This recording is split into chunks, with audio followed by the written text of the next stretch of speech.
I'm Derek Romrell, and I want you to come and see Lone Mountain at the Utah International Film Festival. All right, Derek, so let's talk about what Lone Mountain is all about. Lone Mountain at its core is a pretty simple story. So it's about a prospector coming back from California. He's trying to make it home, but he gets caught in a time loop. As one does. Yeah, they're You know, prospecting for gold. I know the last time I went prospecting for gold back in 1860, I got caught in a time loop, and I just barely got out of it myself. Oh my goodness, it's a to-do.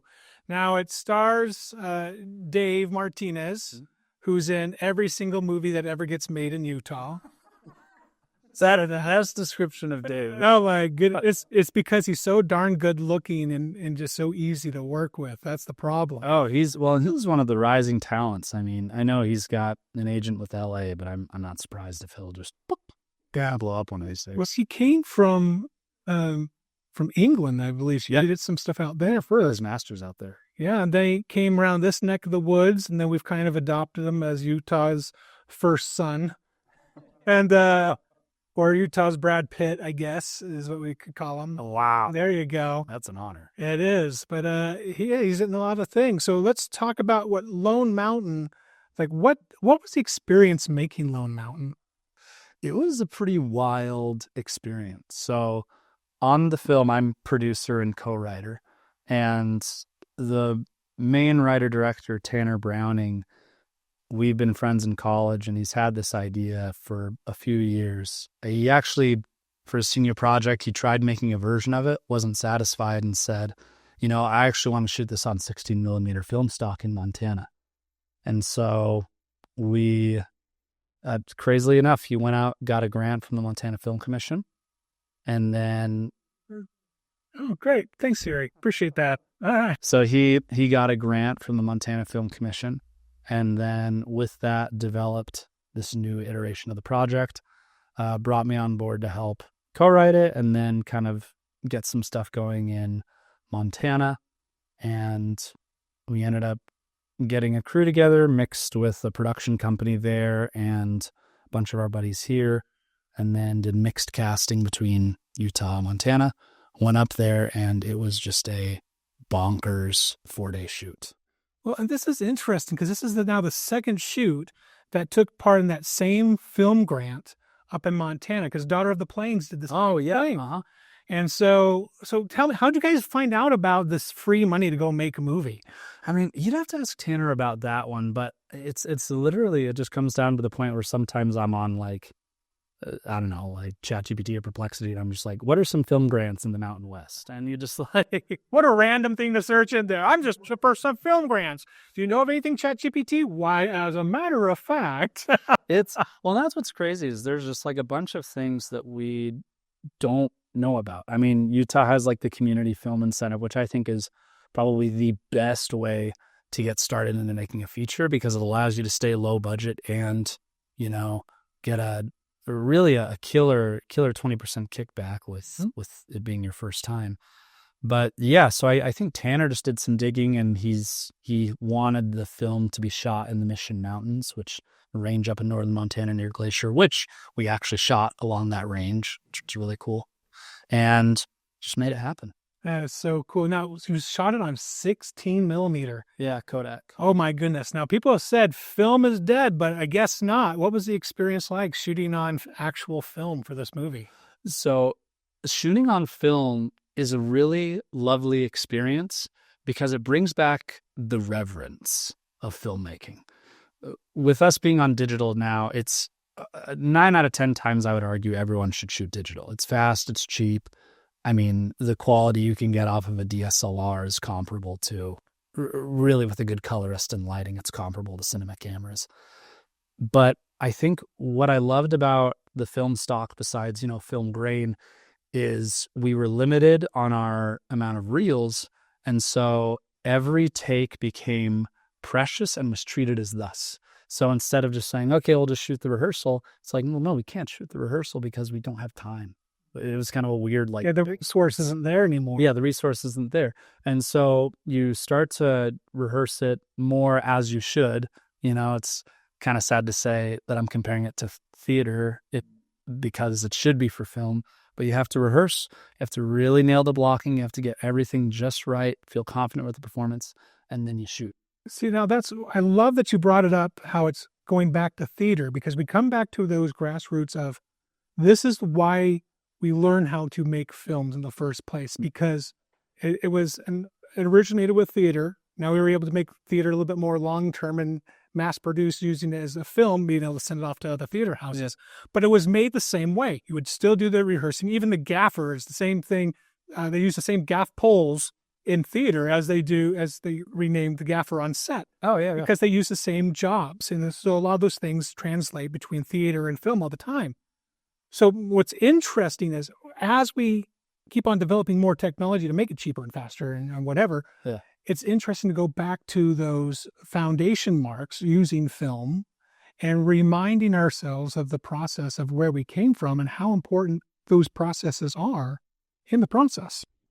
Oh, yeah. And I just think like appreciating that film requires patience, like filmmaking in general. I think with how the mediums have switched, I'm really loving that cinema techniques are spreading to social media, or that distribution's being done through YouTube. It's been more accessible for indie filmmakers than it ever has been. I think sometimes in that we forget, well, even though the means of distribution or the technology is better, the principles of storytelling are the same. And really most of the great stories have required process and patience. And so it was just wonderful to be able to kind of be forced to engage in a process of patience within a time crunch, because it brought a reverence back to the filmmaking process. And it's great to do this with a movie called Lone Mountain, where we're doing with the time loop sci-fi. Oh, yeah, right. So we've got that kind of doing a round circle. So I want to bring up another part. We see a lot of filmmakers experimenting with AI as an additional tool to make movies. And you guys are kind of taking a step back, like, oh, we're not embracing the AI here. We're embracing, you have to add the chemicals to the film to make the actual image come out, sort of deal, right? Yeah. So where are we at today as a filmmaking community, as an industry right now, with access to all these different tools? Is this going to be a divide and conquer, choose your platform sort of thing, or is this more of a what does this mean for the filmmaker, I guess? That's a good question. And I can't really speak for all of filmmaking because, I'm an indie filmmaker in Utah. I will say how it's affected me is you've got to figure out a way to use it, or to an extent, it's such a great tool that you're going to be left behind if you don't figure it out. So, I mean, one of my favorite AIs that I use while writing is Perplexity, because unlike ChatGPT, Perplexity uses source finding.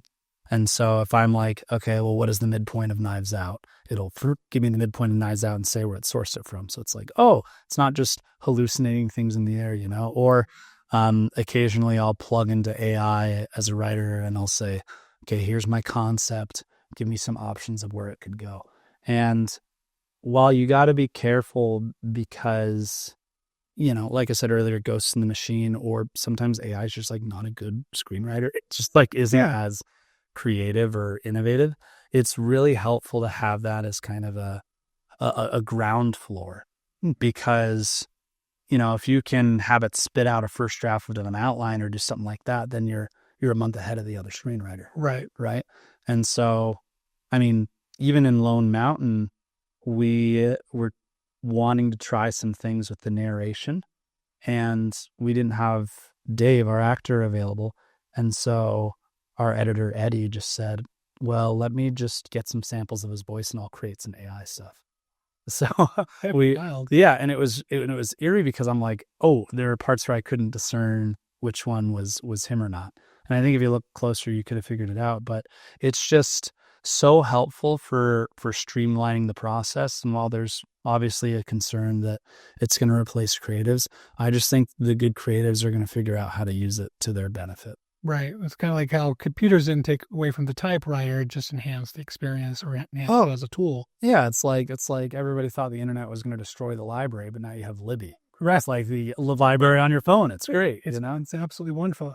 Now, talking specifically about Lone Mountain, What are some of the challenges, other than shooting on the film, what are some of the other challenges you found being up in Montana, like out on location, shooting this whole thing outside of a studio setting? Yeah. What was that experience like? What were some of the challenges you had to overcome? So the first thing was bears. Bears! Yeah. Seriously, bears. Literally bears. Oh my God. And when we got on into, we were shooting around Polson, just south of Flathead Lake, up in near Glacier, and we were working with a production company up there, and they said, "Oh, there's a really good chance you'll see a bear." And we're like, "Oh, haha." They're like, "No, it's just regular." And we're like, "Oh, okay." So we had like, You're not kidding. yeah. So we had bear spray, and we were shooting in what's funny is we were shooting, a lot of our forest shots were kind of in this little area by a river, but there was like houses around it. It was like what I'd compare to like rural Utah. It's like that, but with trees. And so we were shooting in that area, and we had gone away to try and get some additional shots.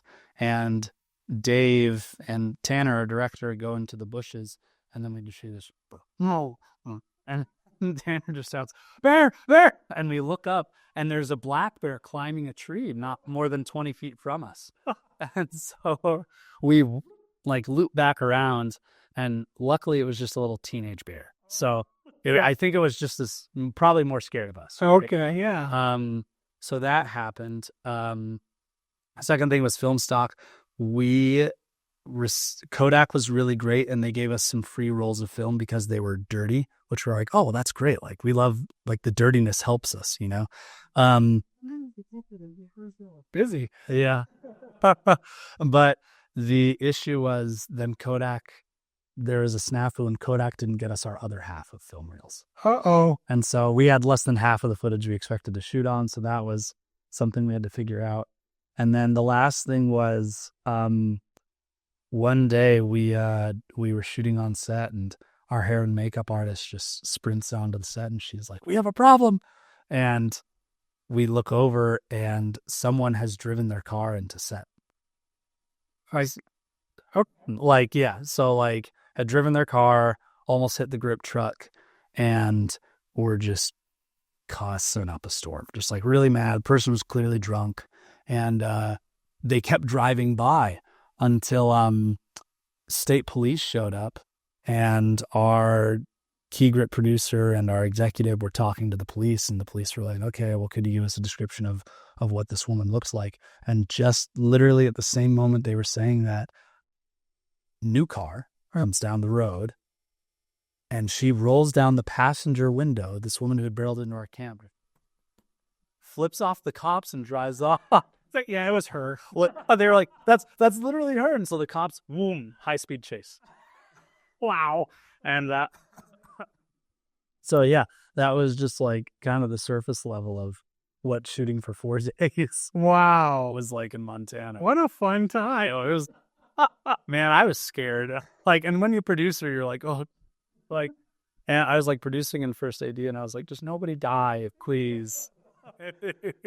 Small crew eaten by bears and hit by drunk woman while making a time traveling movie. Yeah, seriously. It's like Back to the Future's worst nightmare.